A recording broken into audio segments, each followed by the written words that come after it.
Welcome, everyone, to another episode of Dress and Drink, an episode in the Conversations on Dress in the Costume Society of America's ongoing series.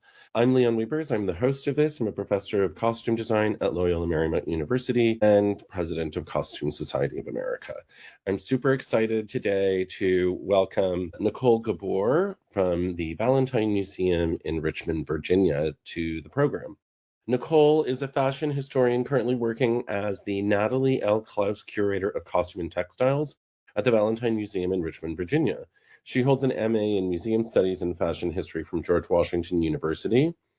She's interned for the DAR Museum, the National Museum of American History, and the Colonial Williamsburg Foundation. Prior to being hired as a curator for the Valentine Museum, she contracted with the National Museum of Women in the Arts and served as inventory technician for costume and textiles at the Valentine. Previously, she has spoken for CSA, the Smithsonian Museum Associates, the North American Textile Conservation Conference, and the American Sewing Guild's Virginia chapter. Her current exhibition at the Valentine is entitled Fancy: Costumes, Characters, and the Richmond Masque, which is on display through January of 26, and explores the many ways Richmonders have used creative clothing to disguise themselves for frivolity, celebration, and performance. Please welcome Nichol Gabor to the program. Nichol, please join us. Welcome. How are you? Hi, I'm wonderful. How are you? I'm very well, thank you. I forgot to say also our beverage of choice has been posted in the chat. So this is the Masquerade Sparkler cocktail. So very excited. And the non-alcoholic version is the Midnight Sparkler Mocktail. So Nichol, thank you so much for being here. Really excited to see what you have to say and have to share with us from the Valentines. With that, take it away and tell us more about yourself and the museum and the exhibit. Thank you so much, and thank you for that wonderful introduction. So essentially, what's interesting about the Valentine is it is a history museum. It is the museum of the life and history of Richmond, Virginia. And yet it has this very unique and wonderful resource in a dedicated costume and textiles collection, of which I'm fortunate enough to be the curator for the last couple of years. So what I'm going to get into a little bit is the history of how we came to have this very unique collection and then what it looks like now. So the museum was founded initially by Man S. Valentine in 1898, and it was kind of your standard 19th century wealthy private collection, including tapestries, statues, indigenous artifacts that had been looted from around the continental United States, as well as a variety of fine arts, decorative arts, things like that. And pivotally for us, the first 3 textile pieces that were brought into the collection, which were a series of 3 early Virginia samplers. One of them is pictured here. It was made by Angelina Brown of Richmond in 1829. And so those 3 pieces kind of started off this textile collection that would continue to flourish. They're beautiful little pieces. I really adore them. And then throughout the years, more pieces were brought in, such as this frontier style jacket from the 1790s, which was worn by Jean-Pierre Lemeilleur, who was the dentist to George Washington. He was not a frontiersman by any means. Jacket. Oh my God. It's stunning. It's buckskin with this great floral embroidery. This kind of take on what a frontiersman might have worn, right? But so these pieces were acquired not because of their fashion value, but because of their perceived historical value at the time. And so then in the 90s, that's when we really get our dedicated costume and textiles collecting. It's the same time the Philadelphia Museum of Art is really becoming gung-ho about theirs. The Costume Institute merges with the Metropolitan Museum of Art in the 90s. And we also start to really dedicate ourselves to collecting examples of fashion during this period. Some of them, as you can see here, were Richmond made, so Richmond's dressmaker, but it wasn't a Richmond-focused collection by any means. Right. That looks like a lovely garment. Oh, it's fantastic. Miss Roper, I think we only have 1 piece from her, but it's a great 1910s piece. 1950s to 1985, the collecting continues, but we start collecting modern examples. So not focusing on history as much, or we are starting in history pieces, but also collecting contemporary pieces that are good examples of fashion, good designers, etc. And then in 1985, from then on, there's an additional focus on middle class collecting, collecting Mm. from the average person, collecting examples of what might have been worn by someone in Virginia at a certain period, and collecting working class. So this is a delivery man's hat from Miller and Rhodes, a local department store. But through all of this, there isn't, even though the museum has shifted its focus, there is no focus to the costume and textiles collection beyond encyclopedic, beyond becoming a good example of fashion history. And then in the 2000s, the museum rededicates itself to being a museum for Richmond and of Richmond. And so Nice.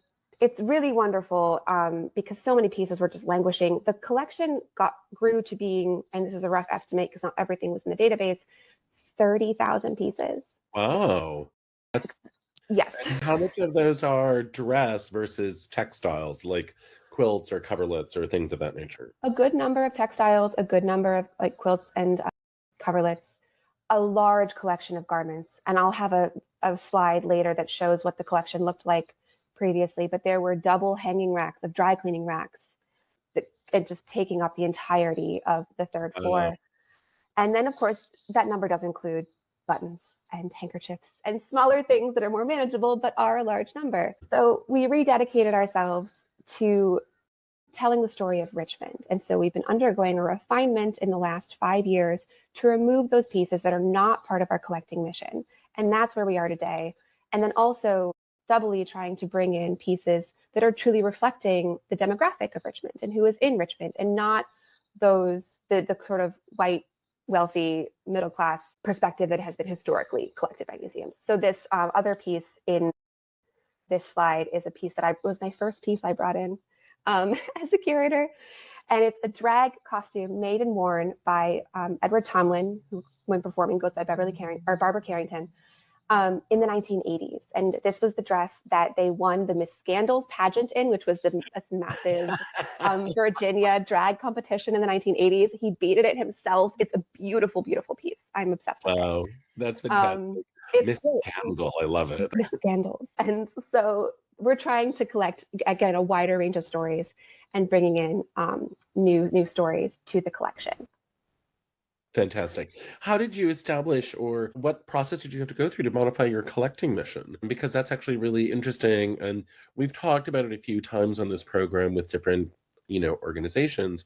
But as yours, I think yours is sort of a unique story in which, you came and there was all this stuff. So how did you initiate that to really refocus to the Richmond population?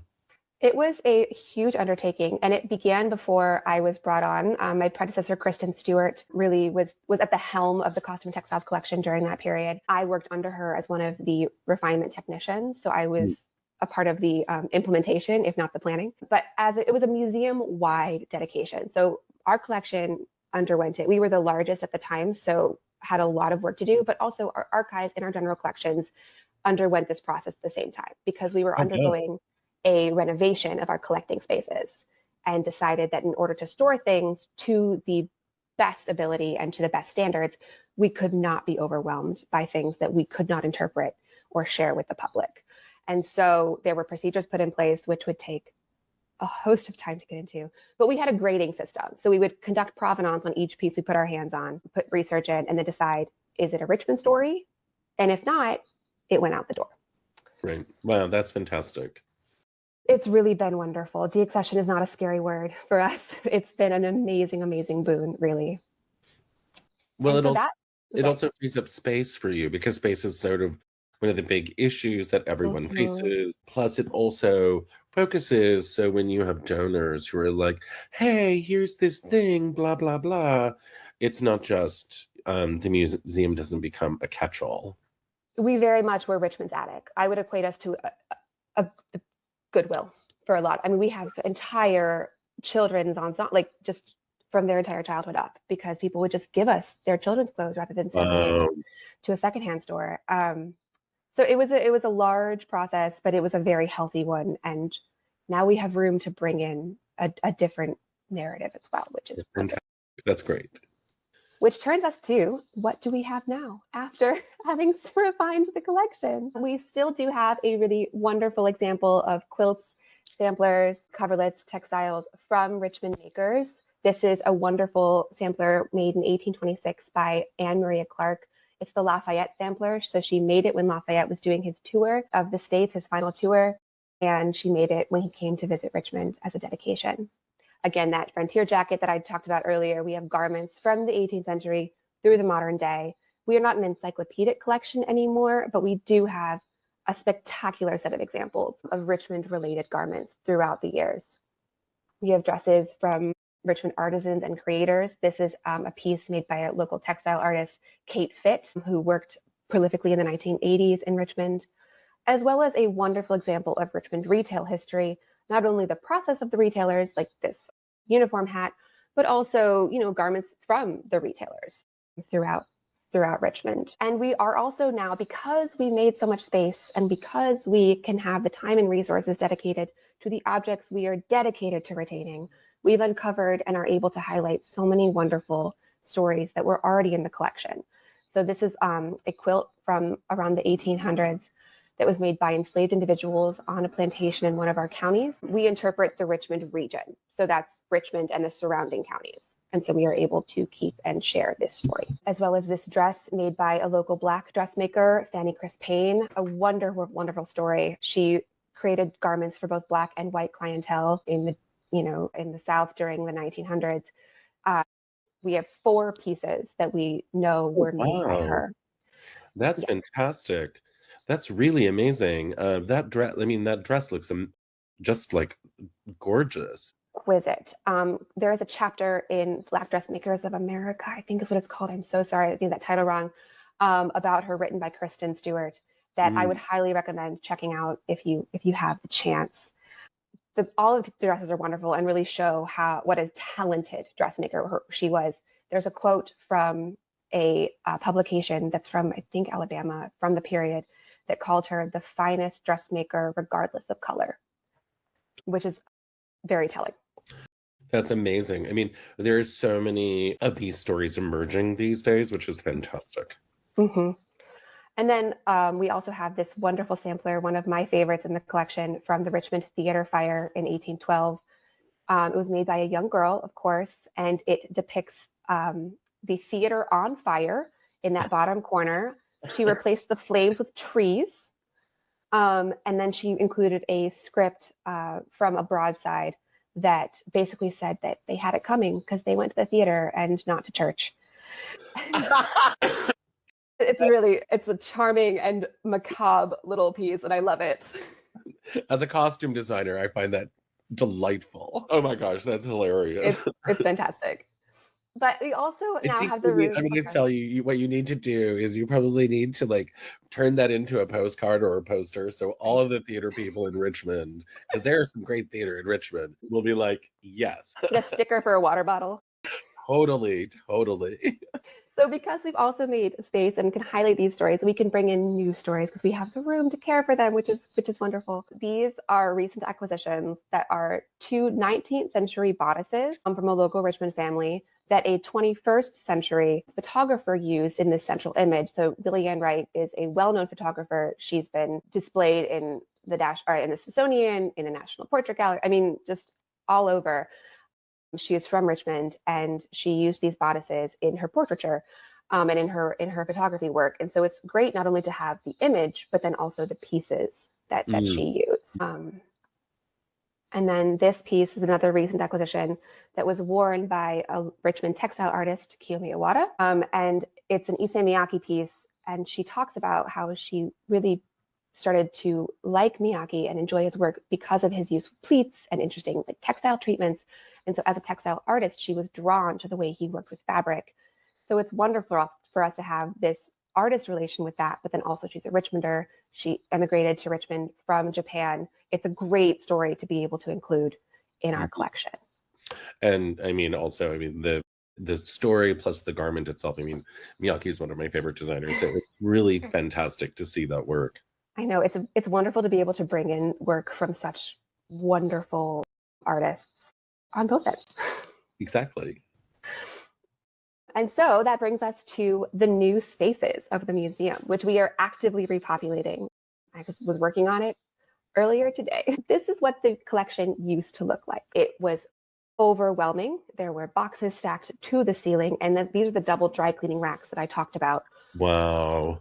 Which were put in the 1970s. Every single garment was covered in plastic. It was a brilliant solution for the time. It really solved the problem of how do we access these garments. Not so great for the long-term health of the garments, as they were very much exposed despite the plastic. The plastic itself was reacting or breaking over time. And then we did, fortunately, in the 1980s, get some gasketed cabinetry, which you can also see in these pictures, which was brought in by Colleen Callahan when she was the curator, which really helped with a lot of things, but there wasn't enough to be able to hold all of the collection. So this is what we were moving away from when we underwent construction and refinement. Wow.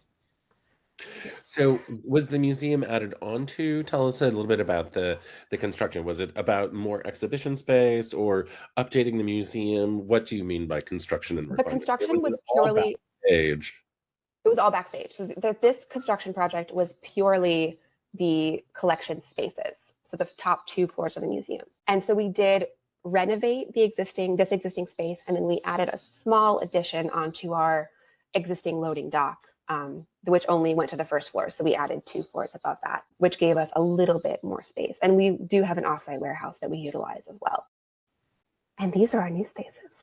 Wow. I know, it's like night and day. Oh my gosh, they're bright and vibrant and compact storage. Oh my gosh, that's really fantastic. Completely fantastic. We have a dedicated rack for rolled material, which we have not yet filled, but we will fill eventually. Yes, this gasketed cabinetry with compact storage, which bought us also a lot of space.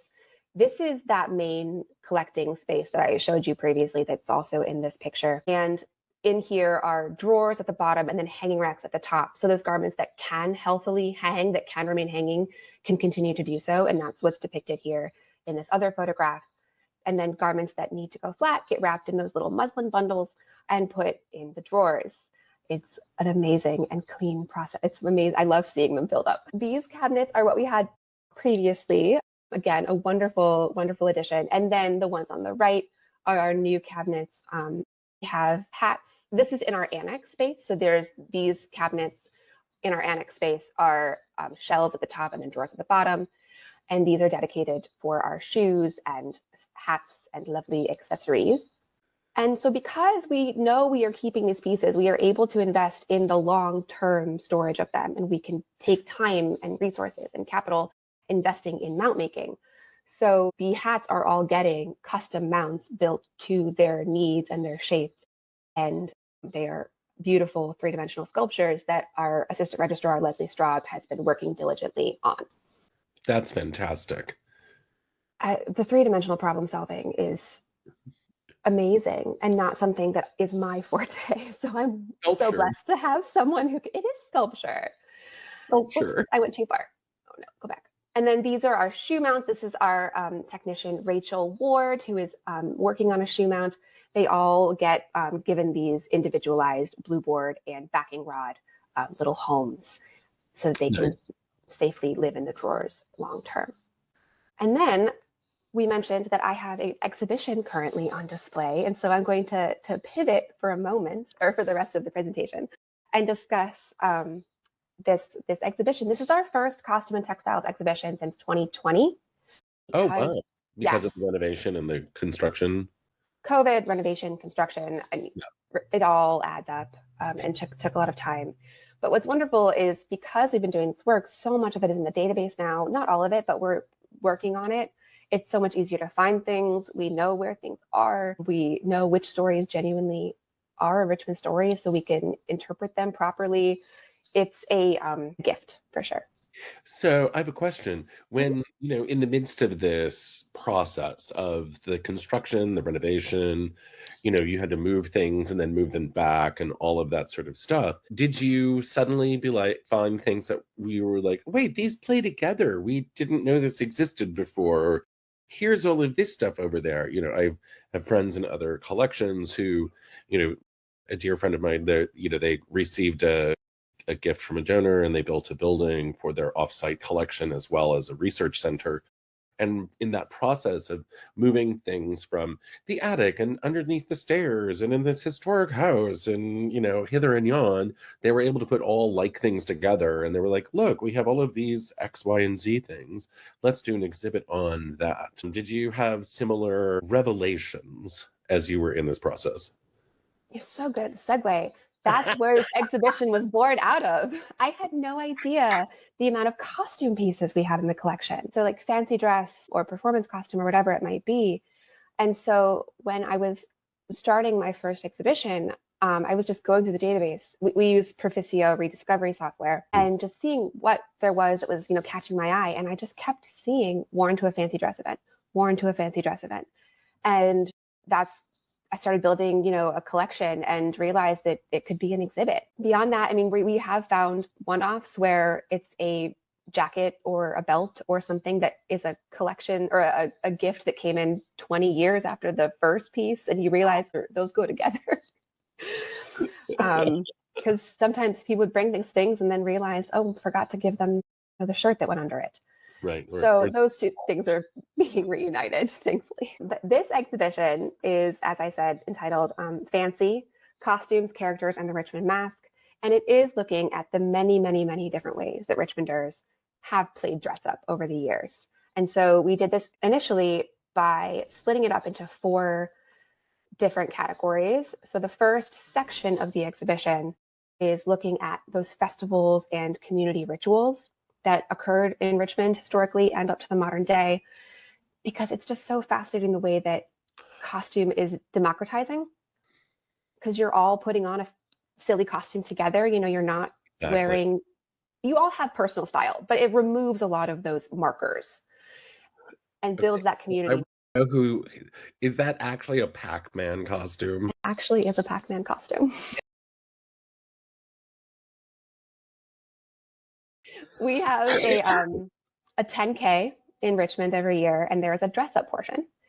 Oh, fantastic. And so this individual, Brandon, went as Pac-Man, and his wife went as a ghost. And it's a fun and interesting costume. And then also the fact that when you're running in the race as Pac-Man and the ghost, you're bringing to life that game. So it adds an even more realistic level to the costume. It's actually made out of floor mats and spray paint. Fantastic. Sounds hot to me. Some other, best. I know, DIY. And so that's a loan. We brought that in on loan. We also brought in, you can see the cone next to it, which is a large floral cone. And that is from the Carytown Cone Parade. To my knowledge, this is the only event like it anywhere. Okay. And it's put on by a local bookstore, the Aquarian Bookstore, who also does psychic readings. They sell gemstones, tarot, that sort of thing. And they believe that in sacred geometry, the cone is a funnel for good luck and good energy. And so on January 1st, every year, people dress and decorate in giant cones and march down the street. Fantastic. Oh, that's awesome. Oh, it's amazing. And it's the amount, I think 100 some people came out this year. It's grown in number every single year, and they're all so creative and so fun and so bright, and literally turning themselves into these funnels for the good energy. So that piece, the 2 hats next to it, and the Pac-Man are all loans, because they are unusual materials, as many fancy dress costumes are. Oh, yes, yes.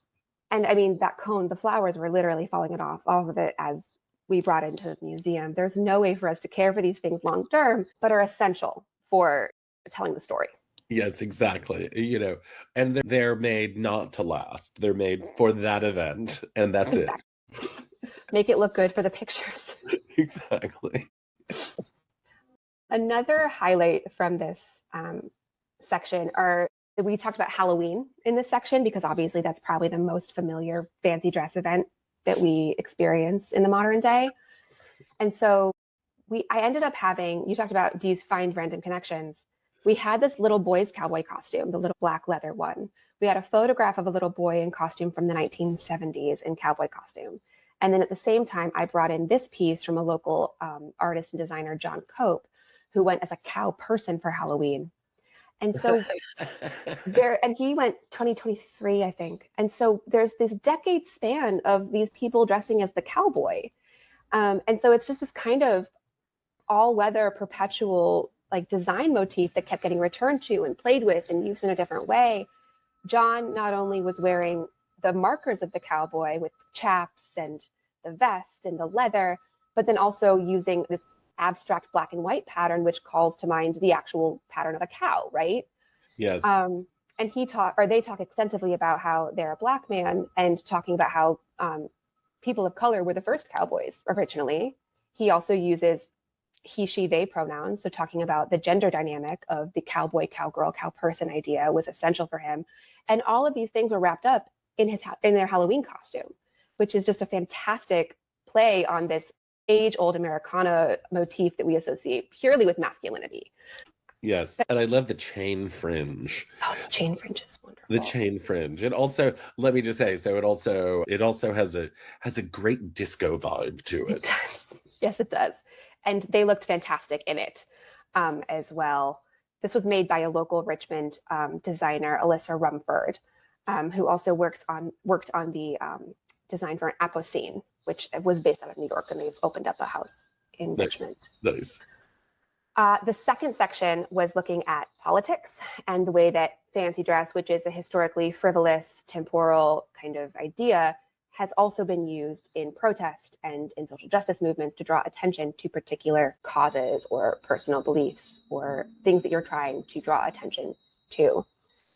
And so these are two examples we talked a lot about in this exhibit, how those familiar markers like the cowboy or the cow person are essential cues when you're wearing a costume, because people can understand what you're getting at by just using those pop culture references. So this cape here on the left was worn for the Bands Off Our Bodies protests when Roe was overturned.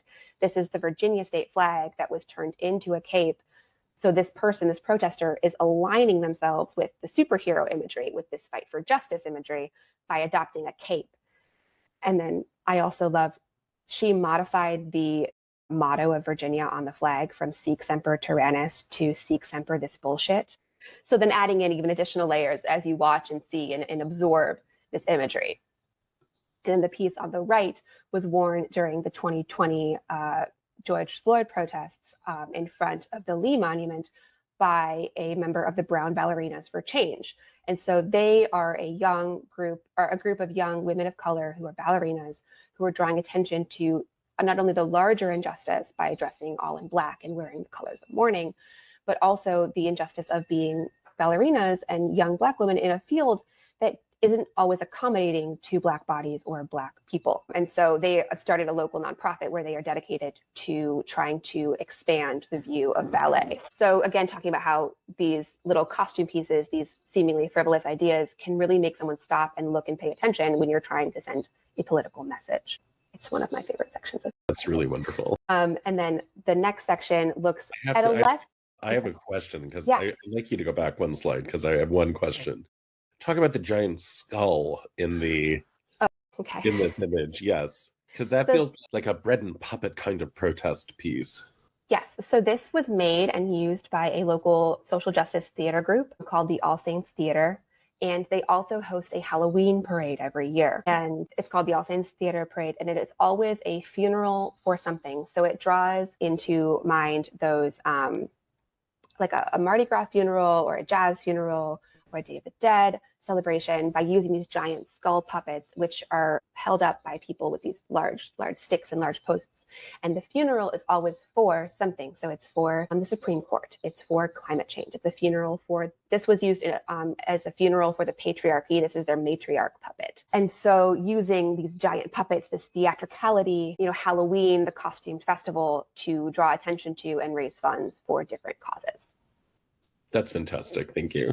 And it is an intimidating and wonderful piece as well. So this third section is looking at it's not really fancy dress, it's just costume performance, but it was important for us to be able to talk about this and bring in some other narratives. And this is another way that people see costume frequently in their daily lives. And so this is all just examples of different performance costume and different ways that people have dressed up. I chose specifically dance rather than focusing on all of the different theatrical methods.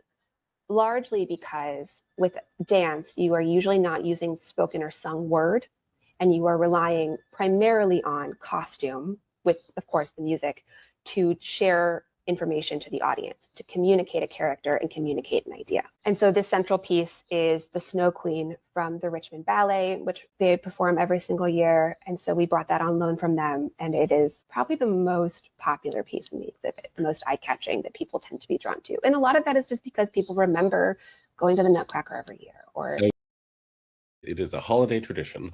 It very much is. And so the final section of the exhibition was really looking at that more traditional fancy dress party idea. And this is where a lot of those pieces that were already in the collection were utilized, because much of it was 19th and early 20th century pieces. And so looking at those many ways that Richmonders have gone to invite-only events rather than those more community-driven festivals. And then, so a couple examples from this section. Yes, this green velvet men's costume is the earliest piece in the exhibition. It is from the 1850s, but it is, of course, imitating that 18th century courtier idea with that very deep green velvet and that elaborate green embroidery. It also did come with a wig, a hat, stockings, and shoes. It's a complete ensemble. We only put the suit and the shoes on display for condition reasons, and also it also got a little uncanny valley when everything else got involved. But it's a great piece. It was worn by a Chesterfield resident. Chesterfield County is one of our counties that we do interpret. His name was Peter Chevalier Warwick, and he was the cousin to Empress Eugenie, who was the wife of the emperor at the time, Napoleon of France. And Peter was invited to go visit his cousin in Paris, and they held a fancy dress ball at court for his visit. And in Paris, he purchased this ensemble for 1,500 American dollars. Wow. Which would have been $60,000 today. And so one of the things we also talk about in this exhibit is the ways that fancy dress has been criticized over the years for being so opulent and so all-consuming, and how these rich, wealthy individuals are spending thousands of dollars on something that will really only be worn once and will never be used again in most cases, while people are starving, or while people can't afford homes, or are working to make a paycheck. And so how it can, as beautiful and interesting and artistic as it is, it can occupy both of those spaces and both of those ideas. Yep. And then this other piece is also originally from 1850. I didn't intentionally choose the same dates, but it was, again, imitating that 18th century idea, worn by one of the ambassador to France's daughters. The ambassador to France at the time was living in Richmond and then went to Paris. She wore this in Paris at the Tuileries. And then it was later worn, modified in 1900, and worn by one of her descendants to be worn for fancy dress again. Yeah.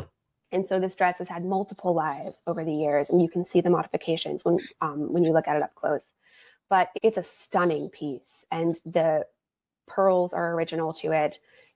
I'm so surprised it survived as well as it did, despite being worn multiple times. They clearly invested a great deal of capital in purchasing this piece. We don't know its origins. I assume it was French made, but no information about how it was made came with it when it was brought into the collection. How does it open? I'm really curious. Since the sort of ruching continues down, is it a bodice and skirt separate, or is it all one piece and it opens like underneath the side in some way? It's all one piece. And now I'm trying to remember. I mounted so many garments for this exhibit. Or does it lace up the back?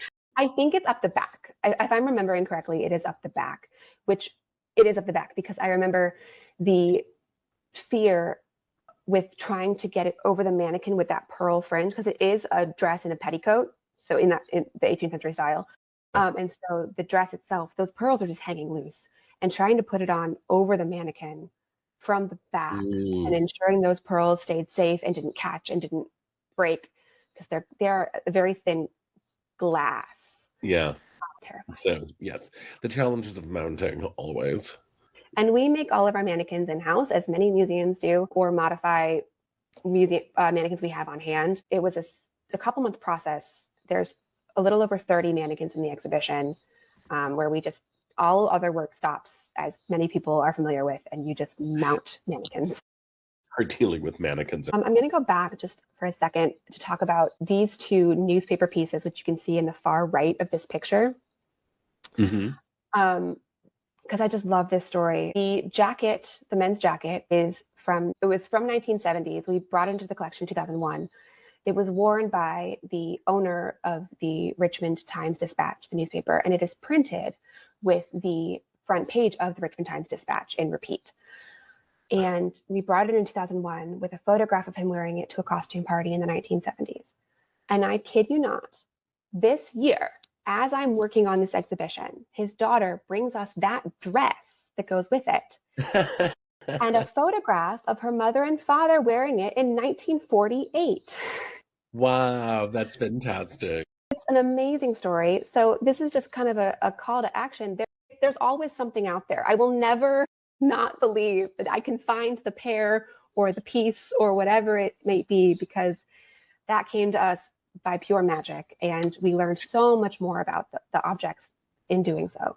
So did you, like, when you were putting this exhibit up, did you put a call out to the community of we're, looking for things that do this? Or, I mean, how did his daughter know to be like, oh, I'm going to take this dress in because, hey. That was pure happenstance. I did not originally plan on including this jacket in the exhibit, because it's a fun story, but it's not a spectacular story in comparison to some of the other pieces. And then when she brought us the dress and the photograph, it was kind of well, you have to.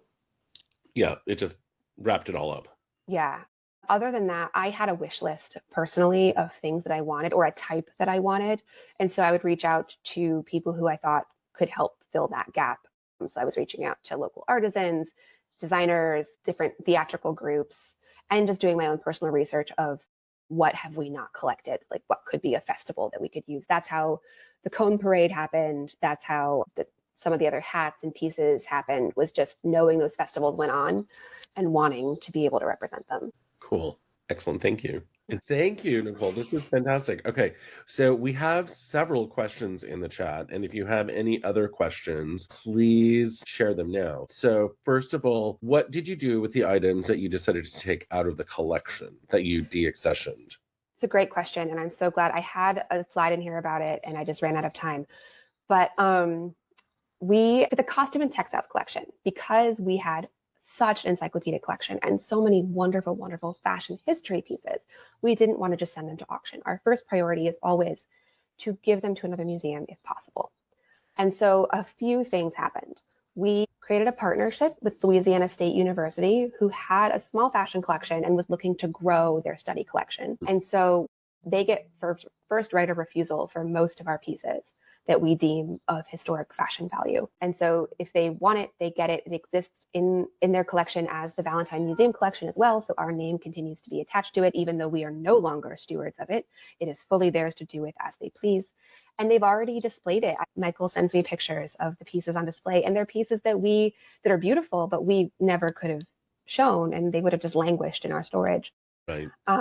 A lot of our early pieces, our 18th century, early 19th century pieces, go to Colonial Williamsburg. And then beyond that, we try to send things that have a good one-off story to local historical societies. Anecdotally, we had a cane that was made out of newspaper from Colorado that was made by a prisoner in the Colorado State Penitentiary in the 1900s.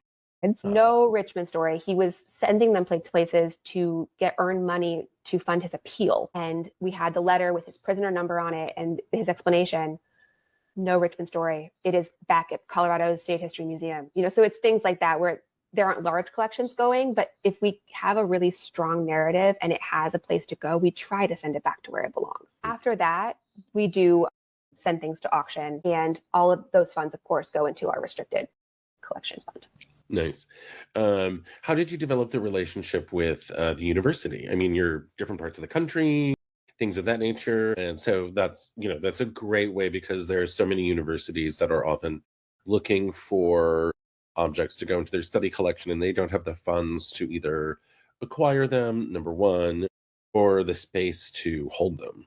It's definitely a financial investment, which is we were in communication with several places trying to find a good home for a large portion of the collection. Kristen Stewart was the one who initially formed this tie, And I know that she spoke to a few universities who brought up the concern about the funding and the space and all of it. LSU and Michael felt they were able to take it on. And so Fantastic. just kind of word of mouth, we got to them and we're able Yeah. to form that relationship. Oh, that's fantastic. That's really great. It's through the connections that we have, the networking of like, oh, this place is looking for this, Exactly. or that. So that's fantastic that they're able to use that and to help students see the work and to work with them with those objects in an educational environment. I think you've already mentioned this, but the question is, which database software do you use? Yes, we use Proficio Rediscovery for our collection, and that's for both our archives module and for our object-based database. Fantastic. Thank you. There is a great comment here. Thank you, Susan. I had the great pleasure of attending the Southeast region event at the Valentine last month. Everyone involved, past and present, has done an amazing job with this collection. So kudos. Fantastic. And Jonna says, I've seen some of the LSU collection from the Valentine on exhibit. Amazing collaboration. Thank you. And then it sounds like each piece in the exhibit has a story and interesting history. Do you have staff historians to research and confirm provenance? That would be me. For the refinement process, we did hire on additional not part-time, they were full-time staff, but they were temporary. And so during that refinement process, their basically entire job was to research the provenance of each object and gift that we had in the collection. Otherwise, when you're talking just exhibit-based or like day-to-day research and provenance research, that is the responsibility of the curator. We don't have the additional staff. Okay, so some classic things. What's your favorite piece in the collection? I mean, it's like choosing your favorite child. It is, but isn't it? It really is. And it We all changes. But I definitely think that those Fanny Chris Payne pieces, and not just because they're beautiful dresses, but having multiples of them to be able to really start to look at her design patterns and how she tended to create is so invaluable. And then, of course, the additional story of just who she was and how she functioned in the community is just a treasure trove. So it has to be those. Yeah, elaborate on her a little bit, would you? I mean, this is the first I've heard of her, and there might be true of others in the audience. So, really fantastic story. I mean, there's a similar story that has emerged a few years ago or very recently at the Wadsworth Athenaeum with the Primus dress that a lot of people are interested in and talking about. So these, and even in England, there is a growing interest in makers and identifying the makers of garments, so that way those stories aren't lost. So tell us more about her, because she's a Richmond-based maker, and she was born in Cumberland County, which is outside of the Richmond region, to formerly enslaved parents.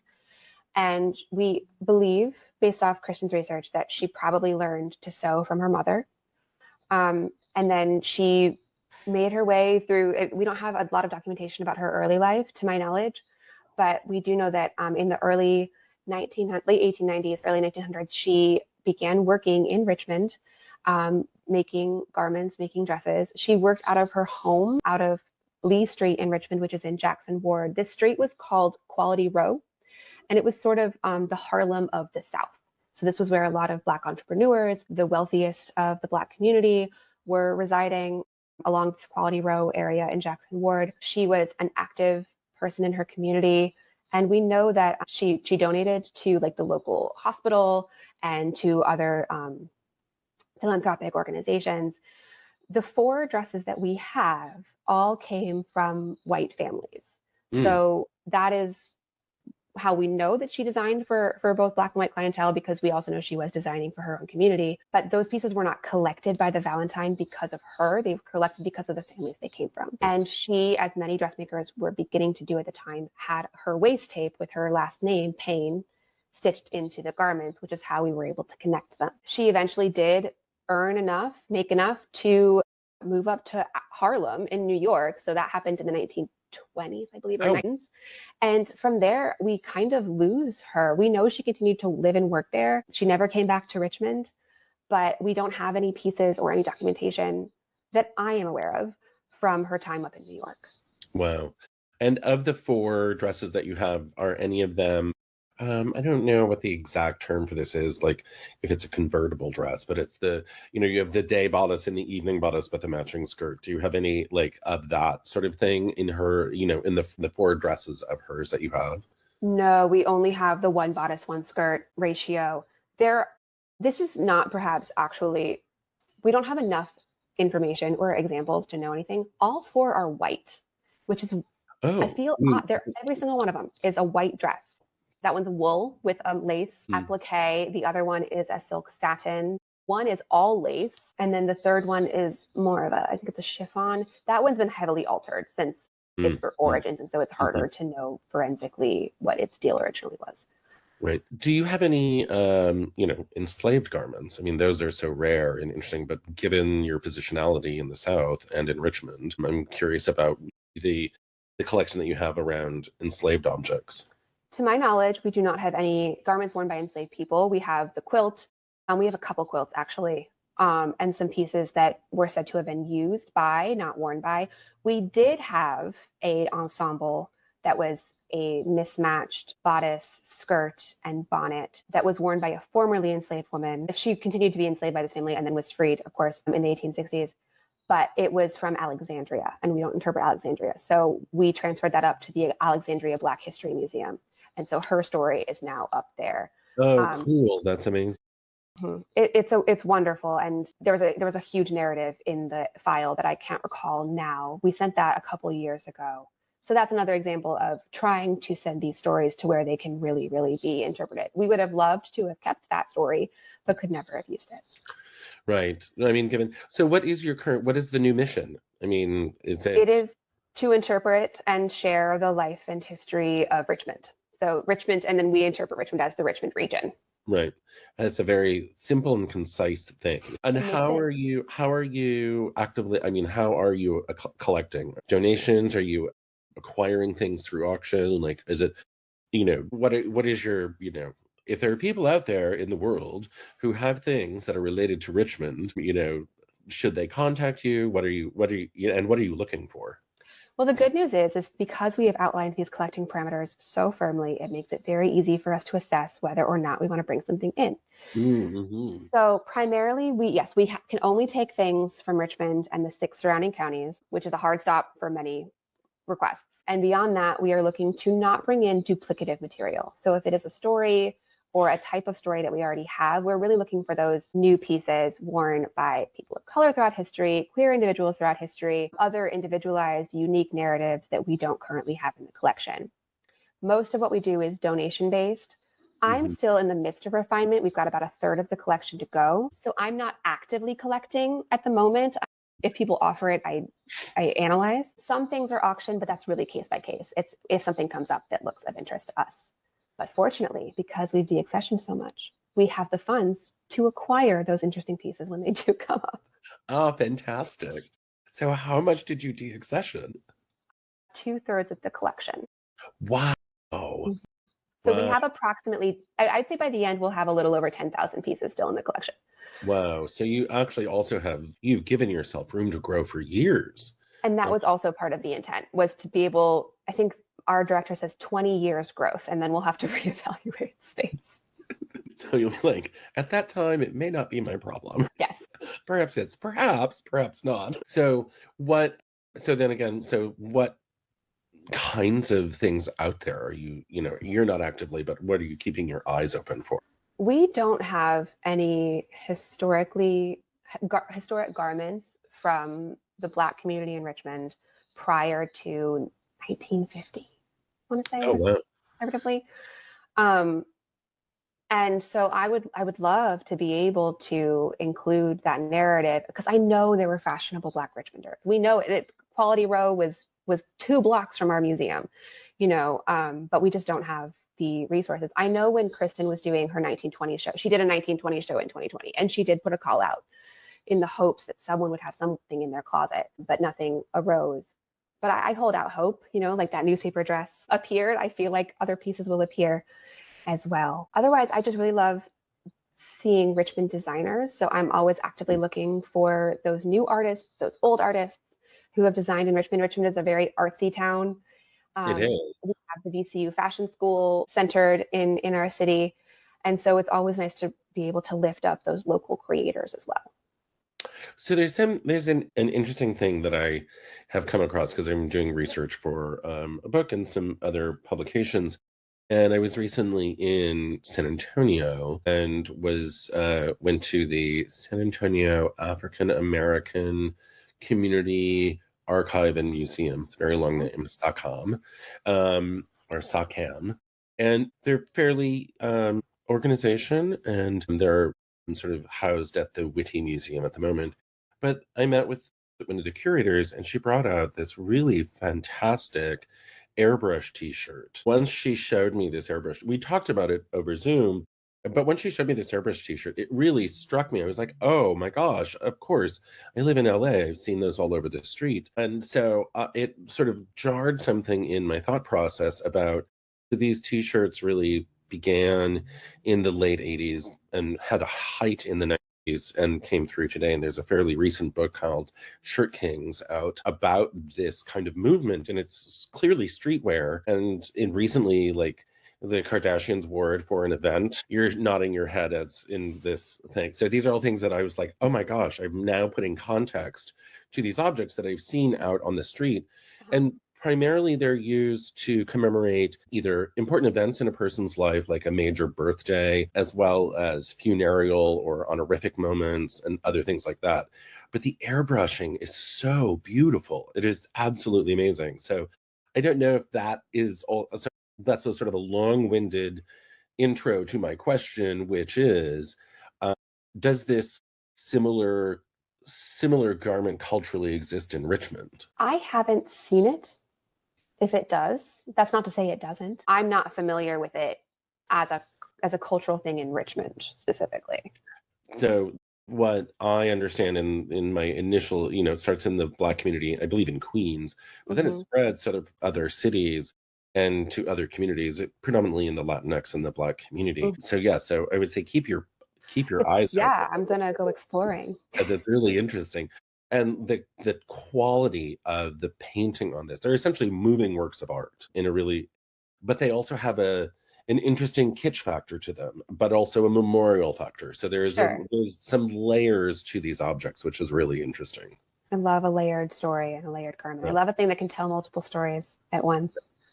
Nicole, thank you so much. We have come to the end of our time. This has been really fantastic. I look forward to the next time in Richmond, coming and seeing you and touring. And I wish I could come and see the fancy exhibit. So thank you so much for your time today. And Thank you.